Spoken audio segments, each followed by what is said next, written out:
Hi viewers. ஒரு 4 நாள் brake, அதுக்கப்புறம் வந்து திருப்பி கண்டினியூ ஆகும் எக்ஸாம். இன்னும் ஒரு 3 எக்ஸாம் இருக்குது. 3 எக்ஸாம் கண்டினியூஸாக சண்டே வரைக்கும் முடிஞ்சிருச்சு. அதனால தான் சரி நம்ம வியூவர்ஸ்க்கு ஒரு ஹெல்த்தியான டிஷ்ஷை இடையில போட்டுருவோம் அப்படின்னு சொல்லிட்டு தான் வந்திருக்கேன் நான். இன்றைக்கி நம்ம தக்காளி மசியல் தான் பண்ண போகிறோம். வாங்க அதை குயிக்காக பண்ணிடுவோம். இது பருப்பு போட்டு பண்ணுற மசியல். இது தோசை, சாதம் எல்லாத்துக்கும் தொட்டுக்கலாம். இட்லிக்கு சூப்பராக இருக்கும்.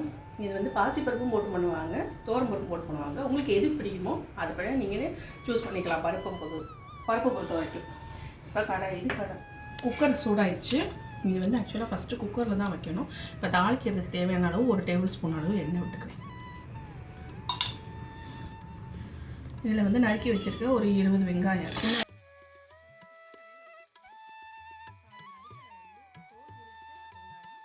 ஒரு 5-6 பல் பூண்டு.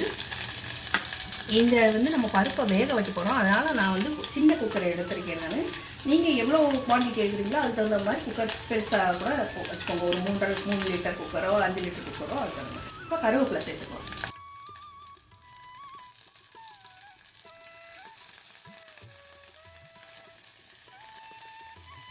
இப்போ இது லேசாக வதங்கிடுச்சு.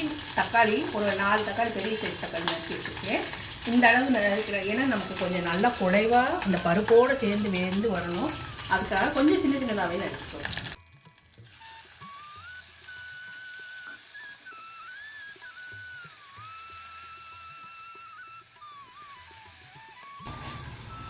இது நல்லா வதங்கட்டும். இப்போ ஓரளவு வதங்கிடுச்சு.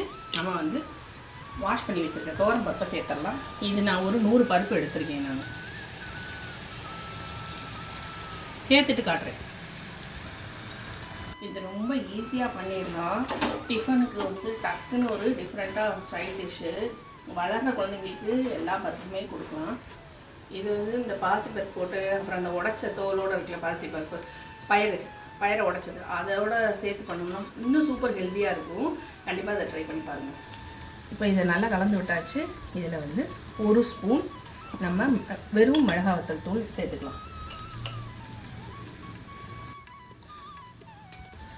இதை நல்லா கலந்து விட்டுட்டு ஒரு 1/4 டீஸ்பூன் மஞ்சள் பொடி சேர்த்துக்கலாம். இது ரெட் கலராக இருந்தாலும் எல்லோ கலராக இருந்தாலும் மஞ்சள் பொடி கண்டிப்பாக சேர்த்துக்கணும். இது வந்து நல்லா ரெட்டிஷாக இருந்தால் ஐ கேட்சிங்காக இருக்கும். அதை ஆசைப்படுவாங்க. ஆனால் அதோட ஹெல்த் ரொம்ப முக்கியம்.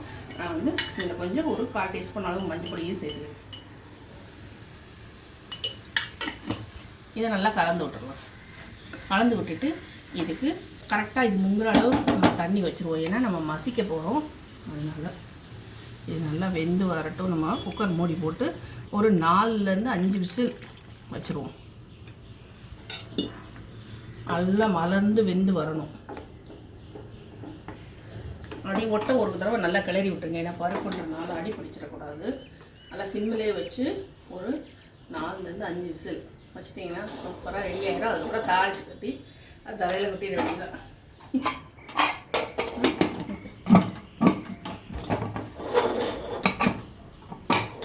ஒரு 5 விசில் வரட்டும்.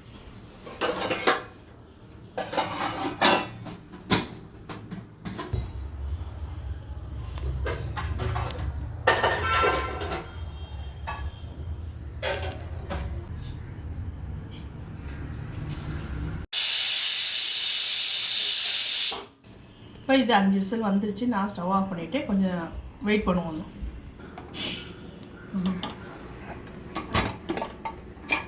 வாவ், நல்லா மலர்ந்து வெந்திருக்கு சூப்பராக. இதை கீழே எடுத்து வச்சுட்டு இப்போ கொஞ்சம் மேஷ் பண்ணிடுவோம்.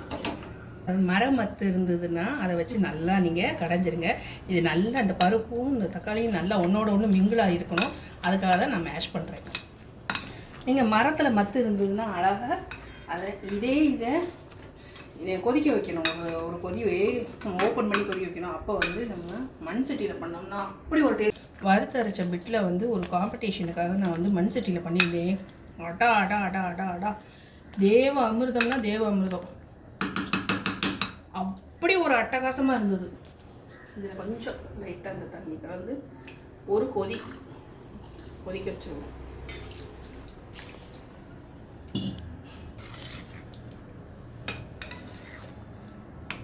இது ரொம்ப திக்காக இருக்கிற மாதிரி தெரிஞ்சுன்னா இன்னும் கொஞ்சம் தண்ணி கலந்துக்கோங்க.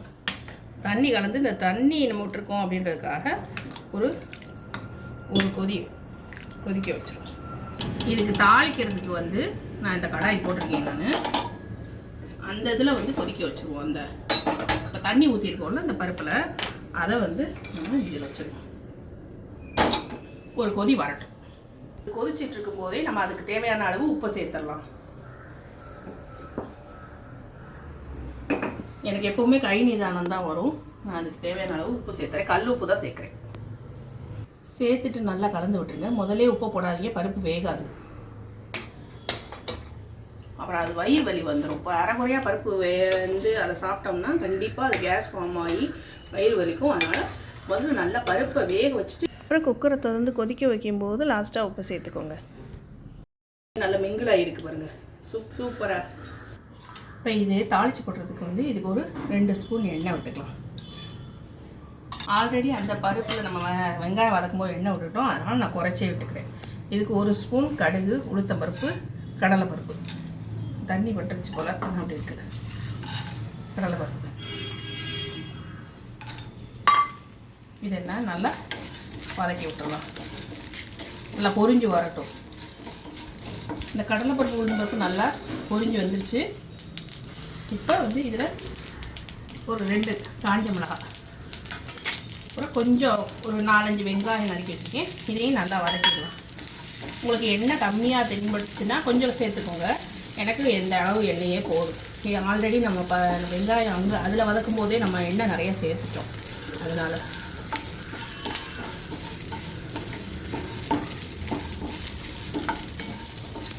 இப்போ பருப்பில் நீங்கள் இறக்க போகிறதுக்கு முன்னாடி பெருங்காயம் சேர்க்கணும் சேர்க்கலாம், இதுலேயும் சேர்க்கலாம். வெங்காயம் கொஞ்சம் நல்லா வதங்கட்டும், அதுக்கப்புறம் நம்ம பெருங்காயம் சேர்த்துப்போம். சும்மா ஒரு 2 கருவேப்பிலை.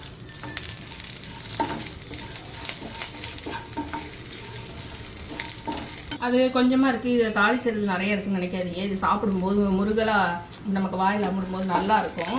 இந்த கடலைப்பருப்பு, உளுந்தம்பருப்பு, கடுகு இதெல்லாம் வாசனை வந்து நல்லாயிருக்கும். வதங்கிடுச்சு. இப்போ வந்து நம்ம கொதிக்க வச்சோம்ல இந்த பருப்பை வந்து இதில் சேர்த்துடலாம்.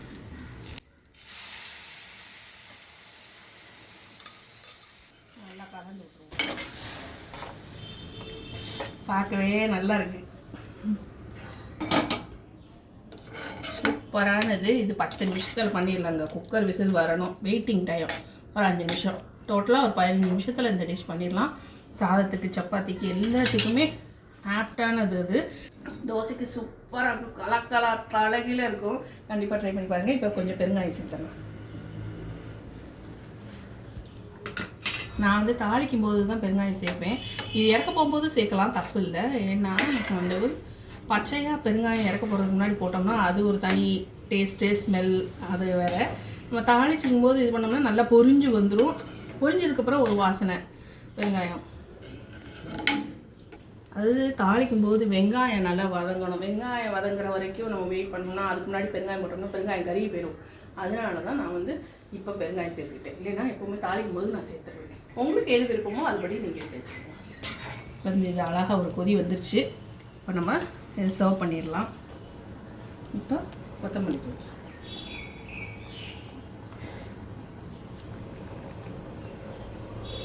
ஆஃப் பண்ணிடலாம். இப்போ இதில் கொஞ்சம் சூடான சாதத்தில் கொஞ்சம் நெய் விட்டுக்கலாம்.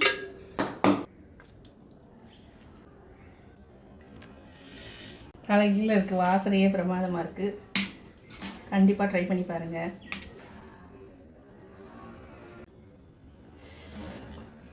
இந்த எம்மியான ரெசிபி கண்டிப்பாக உங்களுக்கு பிடிச்சிருக்குன்னு நம்புகிறேன். வீடியோ பிடிச்சிருந்ததுன்னா லைக் பண்ண மறந்துடாதீங்க.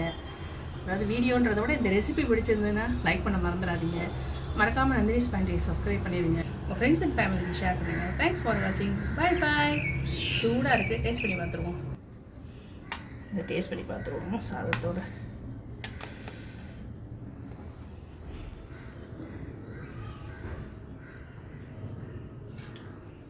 வெறும் இதான்